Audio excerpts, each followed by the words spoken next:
Used to ride shotgun in a cash transport van. This time driving at night, 2 hours without stopping. Driver and myself locked in the driver compartment.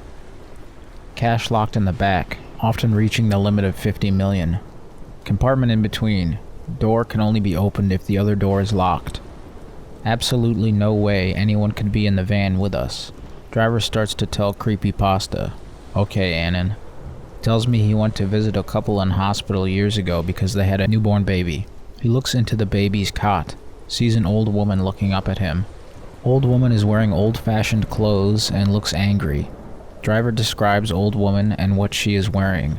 New father, no reaction. New mother starts crying, very distraught. What's wrong, Feminon? Her grandmother recently passed away. No way driver could have known this. Hear an old woman's laugh in the van, followed by the sound of a baby crying. Nope.jpg. Look at driver. Driver looks at me, but eyes glazed over. Watch the road, Annan. Driver continues to look at me with unfocused eyes. Radio out of nowhere turns on and starts playing. Driver snaps out of it and acts normal again. What the fuck just happened? Finish shift and never share shift with him again. Few years later, no longer work there. Here a driver crashed on the way home. To this day, think it was him.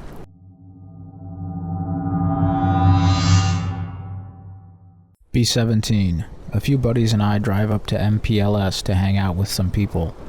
Few people decide we should go to Grey Cloud Island. Bonus points if you know this place. Place used to be a KKK camp. Signs with "We'll shoot on sight" and shit everywhere. We had heard a story about the daughter of one of the Klansmen's a little bit earlier. Apparently she brought a black boyfriend home, so the boyfriend was shot and the girl was burned and thrown in a trash bag. Decide to park under the railroad bridge. Smoking cigarettes, telling everybody to shut up. 10 minutes in, we start to hear footsteps. Somebody is running up to the back of us. Nobody in mirror. Peel out and turn around. Now parked under the bridge facing the footsteps. Everyone notices a trash bag on the side of the tracks. Ignored until we see a light. Looks like a train, but we can't hear anything. Speeds over us, like unimaginably fast. We don't hear it until it's right on top of us. Nope.jpg. Speed down the road a little. Notice the trash bag is now gone. Pull over because one friend wants to walk to the cemetery. Walking through field with 5 people to tree line. Cemetery is about half mile in the woods. 100 yards to the trees we start to see white lights in the treetops and shadows in the woods. Think it's just the clan. Keep walking because we can sacrifice the one Mexican with us. A shadow steps out of the trees. Shine a light at it. A void of black, darkness, emptiness. We all hightail back to the car, drop the guys off right away, and the 3 of us head back to Rochester. Now, Rochester is a decent-sized city, but there's a lot of woods in the southwest and northeast sides of town. We've seen thunderbirds, wendigos, and some other crazy stuff, but nothing we could prove outright. Anyways, I was watching my grandparents' house and it was pretty big, so we all hung out in the living room that was connected to the kitchen, which had a small door to the dining room. The backyard was about 100 by 50 yards, and the living room window let us see half of it. Chilling on the couch that same night. Let the dog out and start to relax. 1 hour later, see something moving around yard. Forgot dog was out, so we assumed cougar because it looked pretty damn big. Go outside with rebar. Dog comes running upstairs and we all shit ourselves. 30 minutes later we see something in the yard again. Smaller. Crawling. Yeah, nope. Close the blinds and continue watching movies. Now, the way I was sitting on the couch, if I barely looked left, the entire kitchen and dining room doorway was visible. It's coincidentally 3 a.m. when all this crazy shit starts to happen. Start hearing creaking from upstairs. Weird because house is new and solid. Glance over at kitchen because that's the general area of the noises. The doorway in the kitchen is impossibly black. The darkness looks like it's seeping onto the walls in the kitchen. Entire back end of kitchen starts to fade away. I'm tearing up typing this. It filled me with uncontrollable dread and still terrifies to think about. Everyone notices eventually. They start suggesting that we just ignore it and maybe we're just tired. Go to check front door because we're about to pass out. It's open. Specifically remember locking it. Bathroom adjacent to front door has a mirror that shows whoever is at the door. Mirror looks distorted, so I focus on it to try and straighten myself out. The second my eyes adjust, there is a smoking, burnt girl in a white gown crawling up my leg. Look down and see my shirt tighten like someone is wrapping their arms around me. Flail and try to run back to kitchen. Friends are standing there. They say I was in the landing way for 15 minutes. Felt like 30 seconds. Tell them what happened and they start to eye me. We're all sitting down and they're watching me close. Try to get up, but I can't move my arms or legs. Tell them and they look at me like I'm possessed. Say my face looks different. Start to smell sulfur. Black out for a while. Come to smoking a cig on the back porch with friend. Says he almost killed me with a crowbar. Apparently all the lights turned off and then back on, along with the TV, and I was standing up then. I continued on to walk from room to room in the house talking about how it all felt so weird, and ended up sitting in the basement for a while, just jerking my head around.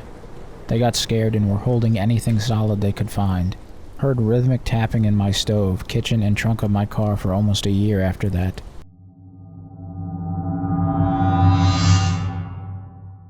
There's this old abandoned train yard nearby me out in this area of overgrown forest that me and my friends used to visit occasionally, until we were shitted up badly. Be me, 15, hanging out with a few friends in our estate. One friend talking about train yard nearby he and others visited a while back. I say we have to go there, sounds awesome. He's leading us through this area of forest about a mile from our houses. Get there. It's in a valley and the slopes are overgrown with thorn bushes. Struggle down slopes. Get to the bottom. Most of the train cars have rusted badly. Some tankers and some gravel skips. The rest are cars filled with random crap. Immediately climb on top, fucking around for a while along the tops and climbing around. At the end of the tracks there is a tunnel where the trains carry on. Let's explore. Enter tunnel, really fucking dark. Some weird shit on the floor, like sick but white and lumpy. Avoid it. Carry on. About halfway through. Here's scuttling from the end of the tunnel. Carry on, kind of scared, but fuck it. Get to the end. There are bars blocking off the end of the tunnel and you can see out into the forest from here. Get bored. Turn back. Walking back through tunnel. Hear moving railway stones behind us. Walking fast. Get out of tunnel. About to begin climbing valley sides. Me and one friend turn around to look back. Guy, kind of looks homeless, walking like a fucking zombie out of tunnel.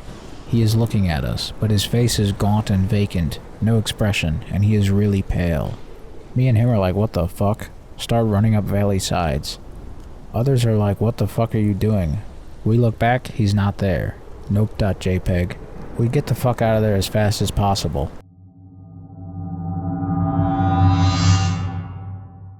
Be hanging out at this haunted-ass old church in the middle of the woods that has a lot of local history. Be sitting in car in parking lot with friend one night. Car is turned off. Hear a drum sound coming from the woods, like one of those deep war drums. Starts getting closer and louder. What the fuck? All of a sudden, the drumming comes right up behind my car real fast. Boom, boom, boom, boom. Instant intense feeling of indescribable sheer terror and dread. Feel like I'm surrounded by true evil. Friend flipping shit, screaming at me that there's something bad here, we need to leave. So scared I'm crying. Turn on my car and promptly GTFO. I think I had a legitimate demonic experience that night. Other stories from the same place. Be sitting in car, parked and turned off. Back end of car slams down like someone had just jumped on it. Be hanging out in parking lot. Hear banging sound coming from the creepy shack thing next to the church. Start chucking rocks and acorns at the shack to try to imitate the sound. Not even close. Sounded like something whacking at full force with a baseball bat. Nobody else there but us. Take Ouija board one night. It swears at me. Put it away and leave.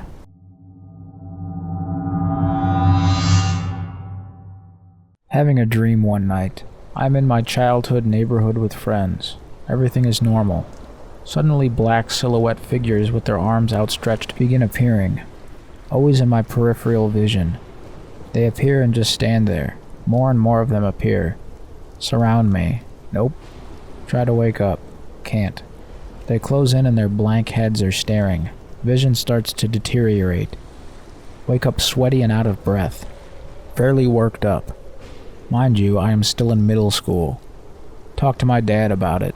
When I mention the figures, he gets really serious. Stares at me for a while. Tells me that he has seen those same figures since he was a kid in Alaska.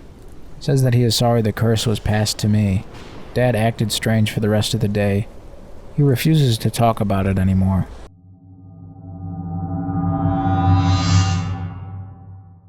Be 12 years old in early 2000s.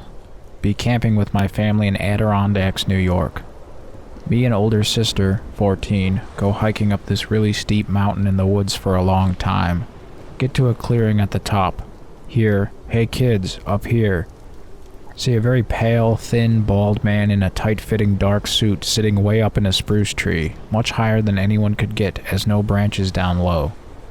He looks really old and wrinkly, and he's eating this really dark, bloody meat and making these nasty smacking and burping noises. His face is smeared with blood, overcome by most foul odor you can possibly imagine, like awful rotten things. This pale man is tossing pieces of this nasty bloody meat down as he eats. Keeps commenting on how good it tastes and asks where he can find more. Says he murdered a family just over yonder and we can go check if we don't believe him. Sister bursts into tears. We run and run for dear life down the mountain. Turn, expecting to see him chasing us, but he's just screaming, "Run, you little fucks, run before I fuck you," and laughing. We get back to camp and of course my parents don't believe us, but do call the cops.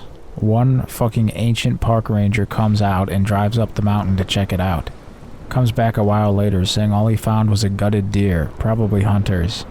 Sister got sick that night, puked all night. Later that night around the campfire, I saw the man again in a tree just past our campsite, still eating, and I could hear him chomping and smacking, even though he should have been too far away for me to hear. I started crying and no one else saw him. I remember the sheer horror I felt seeing that man. Nothing has ever scared me so bad as he did. I remember knowing somehow that no one can save me from him. Not my dad, not my mom, not the police. No one, if he wanted to kill me. Years later I brought it up to my sister and she literally freaked the fuck out.